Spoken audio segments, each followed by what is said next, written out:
कति रहेछ त पकाए है सन्चै हुन्छ सन्चै हजुर सन्चै हुनुहुन्छ नानी सन्चै छ हौ नानीले रोटी पकाइदिए आहा सेल खानी आज अनि यसो त अचार के छ त छोरी कस्ता भयो कति राम्रा भएका सेल त यो कसले माइत लाने हो कि घर लाने हो मैले माइत लाने होला पुसी खाजा हो कि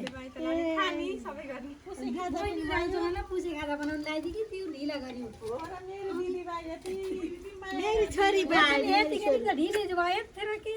आउने त है दिदी के गरौँ घरको काम पनि त्यस्तै गर्नु पर्यो आज घाम लागेका कपडा धोएर सुकाएर घरको काम भ्याएर आउँदा ढिला भएको अलिकति ढिला भयो त्यही भएर आउने बेलासम्म पुरै तयार गर्ने भनेर भम्ती बनाउने खाने रमाइलो गर्ने टाउकर भाइ दिदी हो ठिक गरमला नि गर्दै गरौँ अब हुँदा हुँदै हुन्छ सबै कस्तो जानी छिन् कि है रेखाले रोटी बनाउन है कस्तो राम्रो रोटी कति मिठा होला रोटी कति भोक लाग्यो भाइ मलाई खाना दिनु आत्यो नआत्यो अब बनाएर के बनाएर खाने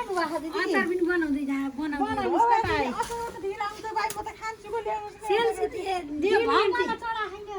चढाउने यसै छ आज खानी भन्दा पनि चढाउनु ल्याउनै भाइ दिदी चढाउनु तिउरा आएपछि चढाउने भनेर ले त छोरा कटोरा एउटा भएर पनि छ भयो